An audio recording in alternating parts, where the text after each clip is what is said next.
Bueno, pues para hablar de, se lo habíamos prometido, lo prometido es deuda, para hablar de un libro muy interesante y me atrevería incluso a decir de máxima actualidad, como es Al-Ándalus y la Cruz, que es de Rafael Sánchez Sau, al que paso ya a presentarle y a saludarle. Buenos días, Rafael. Muy buenos días, Miguel.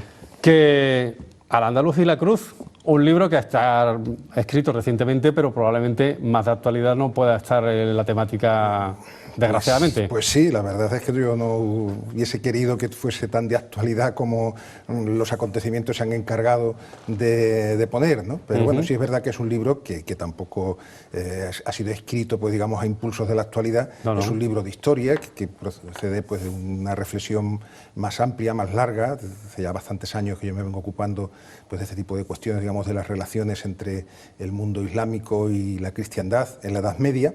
Y bueno, pues fruto pues un poco de todo eso pues ha sido también este libro. La invasión musulmana de España. La invasión musulmana de España y a lo que da lugar, es decir, sobre todo, por eso el título de Al-Ándalus y la Cruz, yo de lo que hablo en ese libro pues es de la suerte que corrieron los millones de hispanos, autóctonos, cristianos, que de la noche a la mañana prácticamente se encuentran pues, con su país, no solamente invadido, sino sometido a un régimen musulmán, y cuál es la suerte que corren a lo largo de los aproximadamente 400 años que en Al-Ándalus, no decimos en los reinos cristianos del norte, sino en Al-Ándalus, en la zona musulmana, pues estuvieron viviendo y que fueron durante buena parte de ese tiempo la mayor parte de la población, desde el 90% hacia todavía principios del siglo noveno, cuando habían pasado ya 100 años de la invasión musulmana, todavía como el 90%, el 80-90% de la población era cristiana.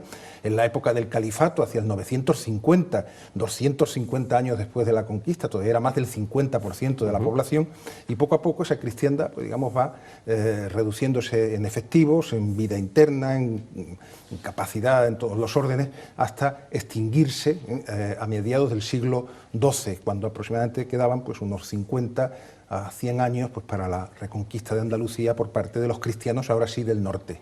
Y desde entonces a ahora, 9 siglos después, o 13, depende cómo hagamos las cuentas, las cuentas, bueno, pues muchas de las cosas que a lo mejor están pasando, o por lo menos de nuestra historia, aquí le encontramos una razón de ser. Bueno, sí, hay que decir naturalmente que tampoco cabe trazar paralelismos excesivos por la sencilla razón de que eso sería tan ahistórico pues como también la construcción de mitos de otro orden que también se hacen en relación con Al-Ándalus. No podemos caer tampoco en el paralelismo fácil porque las condiciones... Por cierto, hacemos la precisión, Rafael, Al-Ándalus es prácticamente toda España, quitando Cantabria y, bueno, y parte del País Vasco. Al-Ándalus se denomina, y ya lo denominaban así los musulmanes en plena época andalusí, es exclusivamente el territorio bajo dominio musulmán, territorio hispano, de parte de España, peninsular, que estaba bajo dominio musulmán. Por lo tanto, es una realidad menguante con el tiempo. En el siglo VIII pues era prácticamente, quitando pues la cornisa cantábrica y algunos núcleos pirenaicos, era toda la península. Después pues va reduciéndose pues hacia mediados del siglo XIII, ya después de la conquista de Andalucía, pues se va a quedar reducido al Andaluz, al Reino de Granada, las 3 provincias de la Andalucía penibética, ¿no? Entonces es una realidad, digamos, menguante. En esa España musulmana, pues como digo, durante mucho tiempo la mayor parte de la población, sin embargo, era cristiana. No, es curioso, de una historia, la nuestra, esta en concreto, que a lo mejor sigue siendo una gran desconocida, ¿no? Basta pensar solo lo que entendemos el público en general Al-Ándalus, Andalucía, y nada que ver. No, porque Andalucía, tal como la concebimos geográficamente geográficamente y como realidad política y cultural, con una larga trayectoria ya también, pues es algo que digamos está abarcada por Al-Ándalus, pero como hemos visto lo supera. Propiamente Andalucía como tal, en el conjunto de las 8 provincias, es algo propiamente del siglo XIX. Antes de eso se distinguía muy claramente pues, el Valle del Guadalquivir del Reino de Granada, con el Valle del Guadalquivir con sus distintos reinos, y propiamente pues Andalucía como tal, con entidad social, política reconocida, pues hasta la conquista cristiana, no existe como tal, no se puede hablar de Andalucía como tal. La Disma era vista de Serafín Fanjul. Sí, Pues Serafín Fanjul es un gran arabista, efectivamente, y alguien a quien este libro pues también debe pues una parte importante pues en el estado de opinión que él ha sabido crear pues en relación con los problemas derivados de la convivencia entre cristianos y musulmanes en la península durante muchos siglos. Bueno, tantas veces que se habla aquí en Andalucía, ahora sí, hablando de la Andalucía geográfica que hoy conocemos de las tres culturas, siguen conviviendo las tres culturas, ¿no?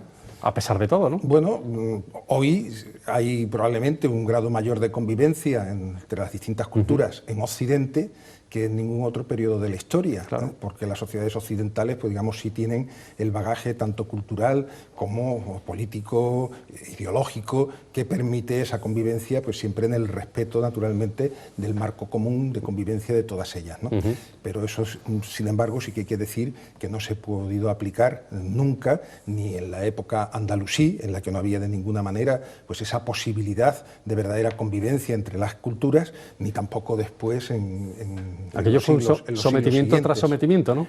Pues, o imposición tras imposición, ¿no? Pues sí, porque se trata pues de épocas de la historia que son pues todas, incluyendo las nuestras, porque hoy nosotros podemos hablar en esos términos pues de tolerancia y de convivencia en un marco en realidad muy reducido, pues que son el de los países occidentales, donde esos valores que priman ese tipo de convivencia pues se producen, pero en otras muchas partes del mundo pues sabemos que no es así. Es decir, lo que yo describo, cuál era la situación de los cristianos en Al-Ándalus durante muchos siglos, pues no es muy distinta de la que hoy viven esos mismos cristianos en Pakistán o la que viven hoy mismo pues en los países del Golfo Pérsico, en la propia Arabia Saudí y de manera matizada pues en otros muchos países árabes en los que, aunque no se da pues digamos el extremismo de esos regímenes propiamente islamistas, sin embargo pues no hay nada parecido pues a una igualdad propia de derechos ni a una libertad real por parte de los cristianos pues de tipo religioso ni civil. O sea que 13 siglos después en esa materia en ciertos países no hemos avanzado nada. Bueno, pues es que realmente ahí lo que hay a partir del siglo XII aproximadamente,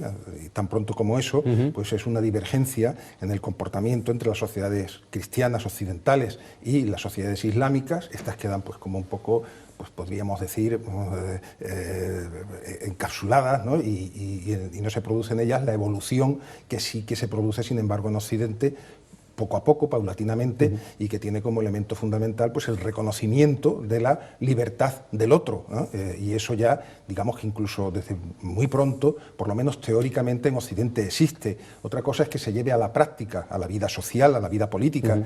Eso tarda mucho más, es fruto de otras conquistas, pero ya desde el siglo XIII, incluso pues vemos que en los teólogos cristianos pues hay una apreciación de la posibilidad de acercamiento a otras religiones a través de otros procedimientos que no sean pues el de la imposición, la cruzada, etcétera.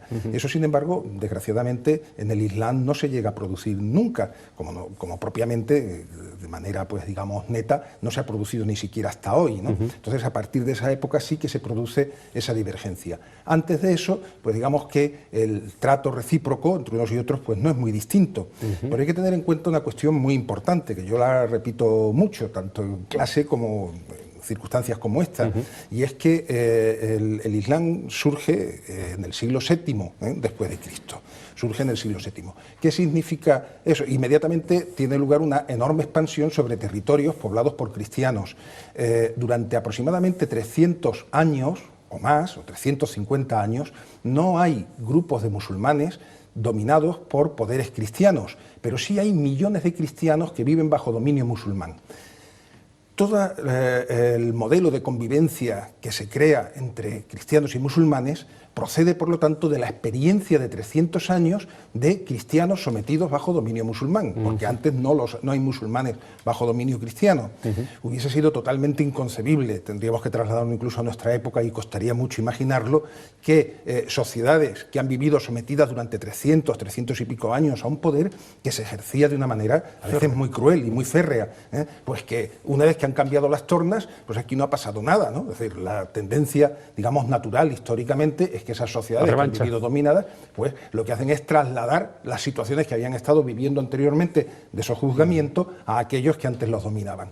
Y eso nos explica el por qué, pues en la Baja Edad Media, en muchas zonas de España y después incluso en la época moderna, hasta la definitiva expulsión de los moriscos, pues hay pues, situaciones verdaderamente también de, digamos, de trato discriminatorio con respecto de los fieles musulmanes, como también los había con respecto de los judíos, que no son, vamos a decirlo así, empleando un lenguaje de nuestra época, ciudadanos de pleno derecho. Claro. Pero hay que decir que, claro, que todo eso tiene un porqué, y ese porqué es también histórico, y eso viene pues, de lo que había sido la experiencia no circunstancial, sino durante cientos de años de esos mismos cristianos bajo dominio musulmán. Eso es que dice en tu libro, Rafael, la conquista árabe de España, realizada entre los años 711 y 719, el acontecimiento que ha marcado tanto nuestra historia. Parece que no, pero, bueno, pero yo de creo entonces que a hoy... Yo creo que sin duda alguna es el acontecimiento más importante de la historia de España, porque verdaderamente lo que significa... Y probablemente de los más desconocidos, ¿no? Bueno, yo creo que todo el mundo... No para ti, por supuesto, como catedrático. No, hombre, yo creo que todo el mundo... Y como investigador. Todo el mundo sabe y le da mucha importancia al hecho de la conquista musulmana de España, es la singularidad dentro de Europa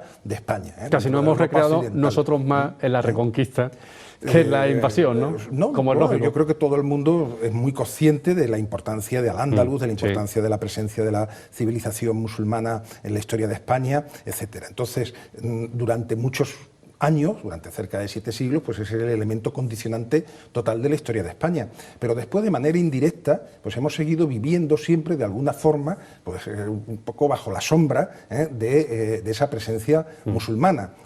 Ese España es diferente, pues también posiblemente arraiga en eso, ¿no? Es decir, indudablemente la presencia durante tanto tiempo de una cultura pues propiamente no europea, no occidental en nuestro suelo, pues claro que marca nuestra cultura española y a nuestra sociedad en muchísimos aspectos, ¿no? Y esto es lo que también pues, nos da un elemento diferenciador con el resto de Europa, del que los europeos pues son plenísimamente conscientes y lo eran ya desde épocas muy tempranas.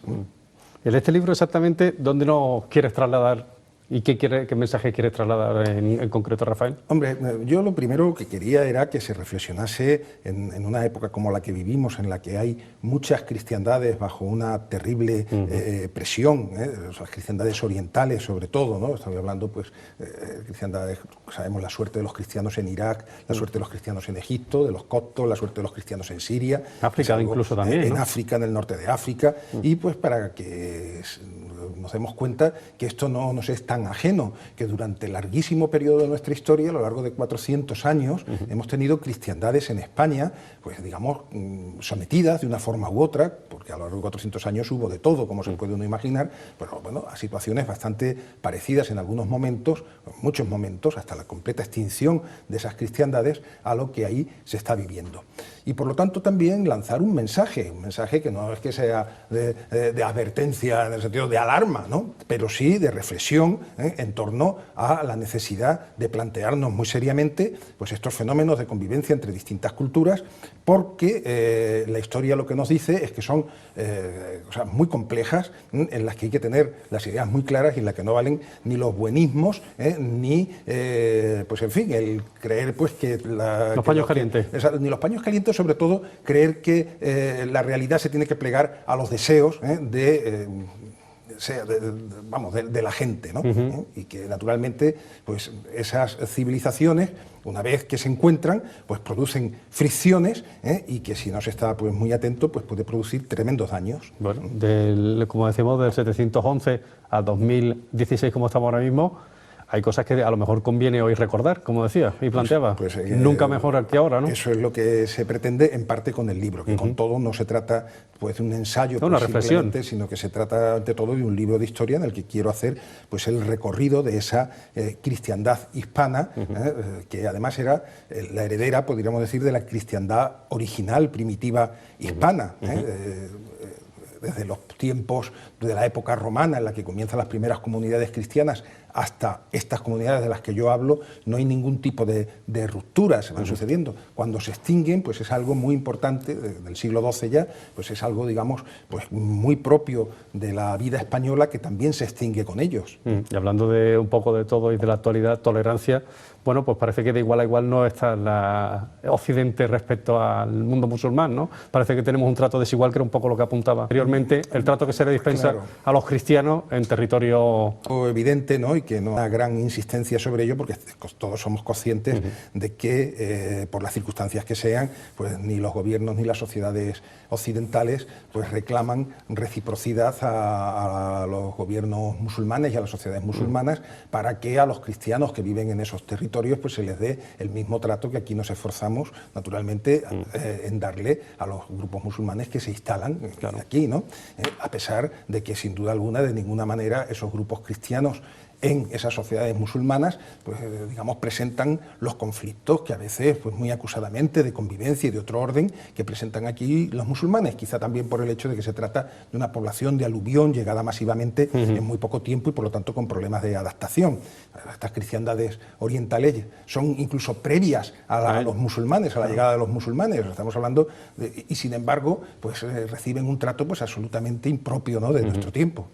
Bueno, un llamamiento también a la convivencia y recordar que esto es historia, ¿no? Un poco es también el mensaje que podríamos lanzar, pues así, que esto es historia, sí, sí. Historia de hace, lo que estaba diciendo, 13 siglos. Bueno, de hace 13 siglos en sus momentos originales. Eso es, que se han prolongado. Bastante menos tiempo, como 400 o 500 años menos, hasta el momento en que desaparecen pues esos grupos cristianos que vivían en Al-Ándalus, y no desaparecen porque sí, desaparecen porque son sometidos pues a una persecución muy fuerte, a deportaciones y a un trato pues verdaderamente, pues podríamos decir, criminal, ¿no? Y por eso pues es por lo que desaparecen. Buena parte de ellos lo que hicieron fue emigrar hacia el norte, hacia los reinos cristianos. Bueno, Rafael, pues este libro, bueno, este en concreto no, este no lo han prestado.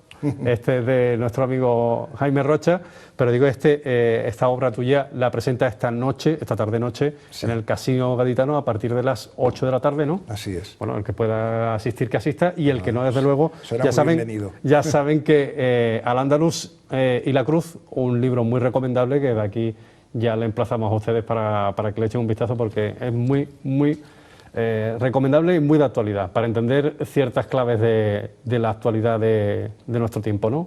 Pues así lo creo, ¿no? Y como digo, pues muy a mi pesar. Ojalá todos los fenómenos que ahí comento y que relato y que historio, pues fuesen verdaderamente... Historia del pasado. Exclusivamente historia del pasado, pero esperemos que no acaben convirtiéndose en historias futuras.